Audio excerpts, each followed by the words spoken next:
Hey guys, it's Tia from That's What She Fed, and I actually just created an entire video for you guys. It was like 2 episodes in one. It was the coolest video. There were power tools, and I was so proud of the work I did, and it all got deleted. I am so sad. So anyways, here's a new video, and I will get back to that other stuff in another video.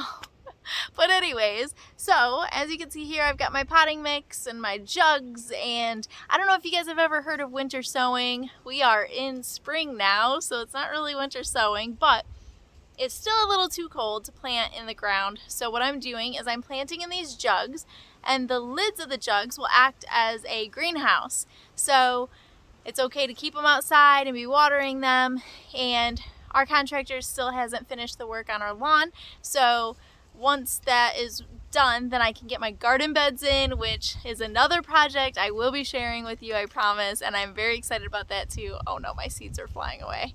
I have a bit of a mess here. The wind is taking everything away from me. But anyways, I'm going to show you guys, I'm going to be planting some seeds. I will never claim to be a professional with gardening. Gardening is not my thing. Animals are my thing. Gardening is something that I've become very passionate about, and don't get me wrong, it is my thing. I love it, but it's like my number 2. I'm not amazing at it. And I think what makes a great gardener is planting a ton of stuff so that nobody notices everything that died. Everything that I failed on will not be noticed because you'll see all the stuff that worked, right? So it's actually quite comical. I've been gardening now for about 10 years almost, but before that, I don't even know if I should admit this, I actually would buy plastic flowers at Hobby Lobby. They have the best, most realistic looking plastic flowers, and I would shove them in the ground and then kill everything else around them so that it looked nice and pretty. But that was a long time ago. So that's where I came from. And then my aunt, she is an amazing gardener. Oh my gosh, she has so much knowledge. She is my mentor, and we actually ended up buying her house, and she had all these garden beds. I was completely intimidated. Oh, Axel, he loves his water. So I was completely intimidated by all the garden beds, and something about it called to me though. And so that first year that we moved in, I'm like, you know what? I'm gonna garden. And I did. And ever since then, I've been hooked. I love it. So honestly, if you're intimidated, just do it. Just put some seeds in the dirt. Make sure you get the potting mix because topsoil is not great. And so get potting mix, put some seeds in some dirt, and just try, just try it. The seeds don't cost much, and now more than ever, I think we need to learn how to grow our own food. You've seen the shelves, we've all seen them. Inflation is happening. It's not going to get any better anytime soon, I don't think. So now's the time to just try.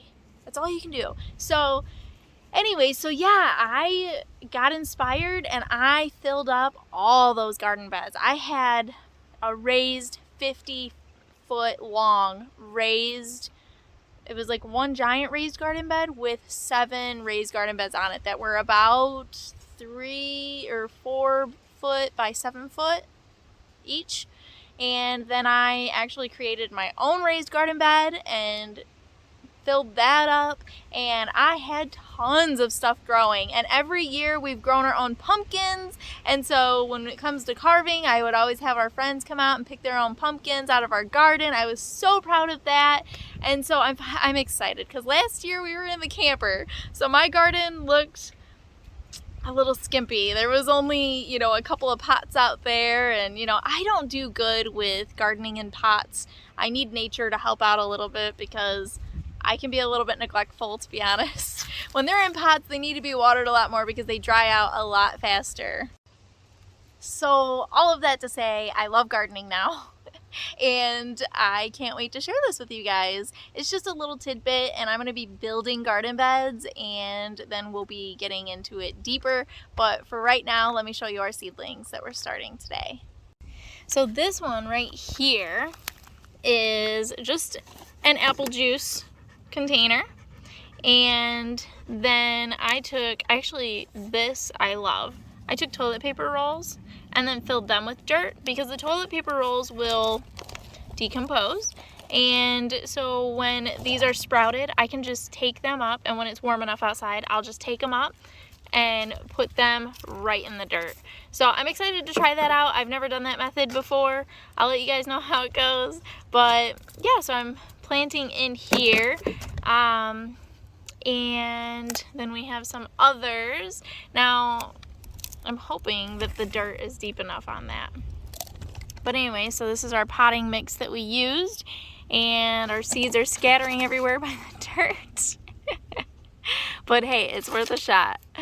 But I put holes on the bottom of this jug, and how I did that was I put a knife over the flame and just get it hot, and then you just stab the bottom and it goes through so smoothly. So much better than just trying to do it with a cold knife. And then what I'm gonna do is leave this lid off. With those ones, the cheese balls, the lids were so ginormous that I didn't want to leave that much of a lid off, so I put holes in the top. But with this one, I'm just gonna have the lid off, and then that way it can have some circulation, water can get in, but this is still gonna create like a dome and keep a lot of the moisture in, and it's gonna act as a greenhouse and keep it warm because it's still not warm enough outside yet to be exposed all the time.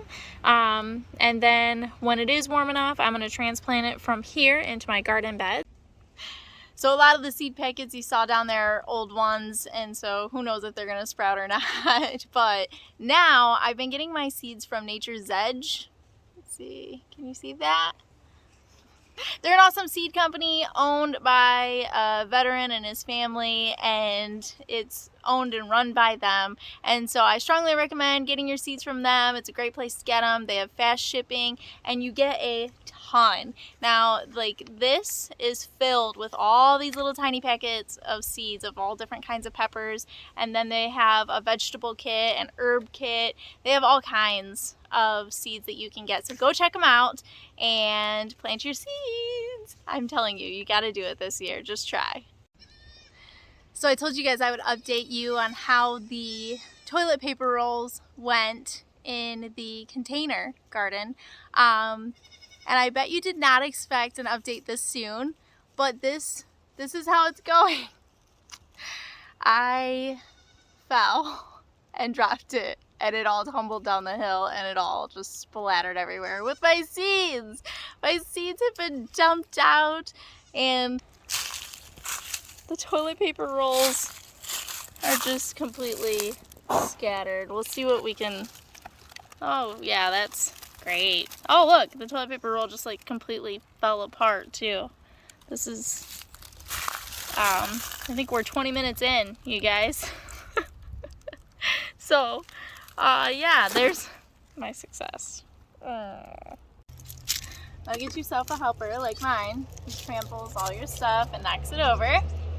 And then tape your jars or jugs together. That's what she said.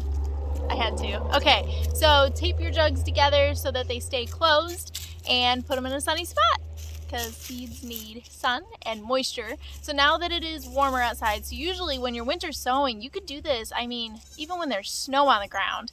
And actually that's when most people do it, because then you're getting a head start. You know, all those plants that you buy in the stores, they started a long time ago. So in a greenhouse. And so now you have your own free miniature greenhouse, and so you can start these in the winter when the snow's still on the ground and just leave them out there. You don't have to add water or anything, and then come spring you'll see them just bursting out of the lids here, and it's super exciting to do. I didn't get to do it this year, but here it is March and I'm doing it now, but by the time it's time to put them in the ground, they probably won't be bursting out of the lid. And now that it is warmer, I am going to have to make sure that I keep up on the watering. So anyways, I just thought I would give you that little tidbit as well. So don't forget, tape up the jugs and then put them in a sunny spot.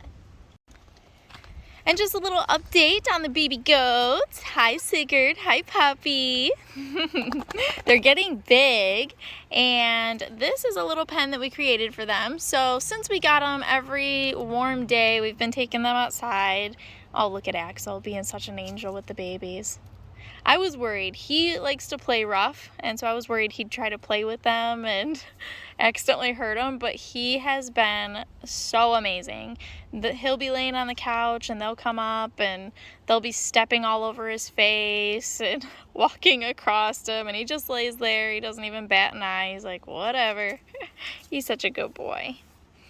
So since we got the babies, every day that it's been warm, we take them out with us. They come walking with us to go take care of the chickens, and we go through the woods, and they just have a great time out here. They get to nibble on stuff, but goats do get pneumonia very easily, so they can't be out. You don't want to change their temperature very quickly. So now if they were born outside, then they would have been able to acclimate to these temperatures just fine. But because they've been indoors with us and they're being bottle fed inside and everything, and they sleep inside, the temperature change is a big difference. So I've been very careful not to pull them outside when it's cold out.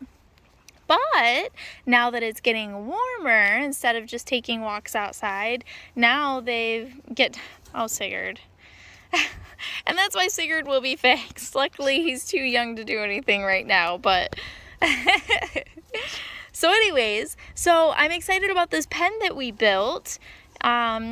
As you can see, it's made of the fencing that I got from that farm where we picked up the quail cage, that free fencing I got. Woohoo! So I just bought the T-posts, and the tall fencing there is what we got from the guy who sold us the quail cage. But this short fencing, it was just a little bit too short. I wanted a little more room for them, and I had that left over from when I built the chicken run. I put the roof on that, and so that's what was left over. And then the tarp was the tarp that came with the kennel that I built the chicken run out of, but I had made the kennel a different shape, so I had to use a different tarp for the chicken run. And so I had this one on hand. And then the nightstand you see there, that's one that we've been meaning to throw away forever. It's so old, and it was just sitting outside ready to go to the trash, and I was like, wait a minute, it's perfect for the babies. So now they can jump on it or go in it. So they like to go in there and sleep. And yeah, so now that the days are getting warmer, we are acclimating them to being outside more often, and that way they won't be as dependent on us. So in the mornings, once it gets warm enough for them to come out, we've been popping them in the pen, and then they stay out here until before dusk. I don't like it to get dusk when they're out here. And they're completely, we're watching them through the windows, and we've been actually outside with them most of the time. But when we go in, we're watching through the windows. If we run to the store or anything, we bring them in the house just to be safe. I don't know how I'm ever going to let them be outside always. Oh my gosh, it's going to be so hard. But they will. It'll be fine. Oh, I love it when they headbutt. It's so cute. So behind me here, all these pallets, I showed you a little glimpse of it in one of my last videos. I haven't really explained what I'm doing with it just yet. So basically, I don't know if you guys have heard, sadly there's an avian bird flu that has made it to the US, and I'm not an expert on it, but I've been following it loosely. I'm trying to stay up to date to stay safe, but also try not to panic as well. So but as far as I know, it sounds like this bird flu, and it sounds kind of familiar, this bird flu is a worse strain than all the others. Ugh. So it's a little bit scarier, and they're taking it very seriously. They've been suggesting that all chicken owners, bird owners, keep their birds indoors or covered. So our chickens, our ladies, are already taken care of. They have their coop, and then their run is covered so that no other bird droppings can get inside of their run. So they are safe. But we're going to be getting more birds, and we want to make sure that they are biosecure. And this is going to be our new giant coop to keep all the birds in. And so this one will be big enough to where if they can't go outside, then they will have room inside. So this one's going to be about 200 square feet, and we're building it out of pallets and cattle panels. So let me give you a little glimpse here. So here's a tour. So just imagine all these pallets that are laying down are gonna go upward like that. And so these ones, all of them are gonna stand up inward. And so this is our doorway. Let's walk into our new fancy chicken coop. And so what I did actually in the video that I told you guys I deleted, I'm so sad, was I chopped all these up from a pallet. So I chopped a pallet up with a jigsaw, and then I screwed them into here to connect all of these. And then, like I said, we're gonna stand these walls up. And then, let me step back so you can get a good visual here. So once these are all stood up, then we're going to arch the cattle panels over the top. And then we have a heavy duty tarp that's gonna go over that.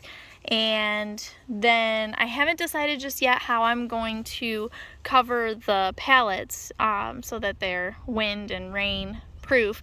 I was thinking about the corrugated roofing actually, but these 4 little pieces aren't going to be enough to do it. So we'll see how we end up doing that. But yeah, so that's the work I've done so far. You can see that I screwed those boards in.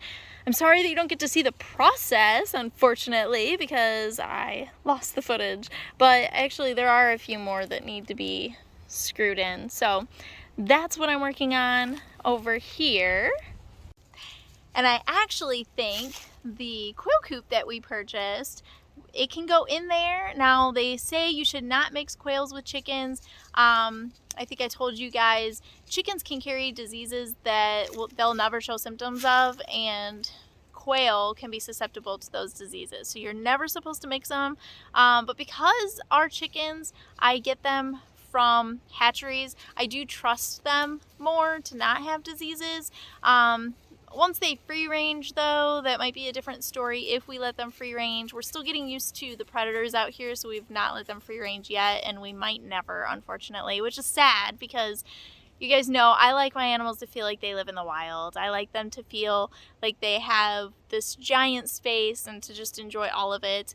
But I also think that this would make an amazing grow out pen. So when you introduce baby chicks to the large chickens, that pen could fit in this coop with a ton of space left around it, and the baby chicks and the large chickens can get to know each other while the baby chicks stay safe from the big ones for a little while. So we'll see. That's another thing I'll keep you guys updated on what we decide to do with that. Okay, so one more thing and then I'll let you guys go, but I wanted to share with you a tradition that I've been doing since I pretty much started gardening. There was a book that inspired me, and it is this. It's Winnie the Pooh, A Surprise Garden. And you know, Rabbit is a gardener. Oh my gosh, I have a whole new love for Rabbit now. But anyways, in the book, Rabbit surprises all of his friends with secret seeds. And he gives them seeds. He doesn't tell them what they're going to grow. He has them plant them. He teaches them how to do it. And they plant them in the soil. They water them until finally one day they all come out to the garden and see all the plants that they had been tending to and got to learn what they actually were. So that sparked an idea in me, and I got a hold of my mom and my aunt, and we garden together. We inspire each other, and we learn from my aunt. and we trade plants and everything. And one year I decided, you know what, I want to give them secret seeds. And then it started a tradition. Ever since then, we've been giving each other secret seeds or a plant that's already been planted, and we don't really tell each other what it is. Sometimes we can't resist and we do, but I like it to be a secret and watch it grow and then try to make guesses and things like that. So that's a fun tradition that you guys can do with your family and friends and your kids, just to make gardening exciting. I kind of feel like a hoarder with seeds. I love them. I love having them and all the opportunities. I mean, like, you can grow anything. It's so exciting. So anyways, Thank you so much for watching, you guys, and I hope that I've inspired you to try some seeds this year, try some gardening, and good luck. Share with me, what are you growing? Tell me, I want to know all about it, and put it in the comments below. Thank you so much for watching, you guys. God bless, and have a great night.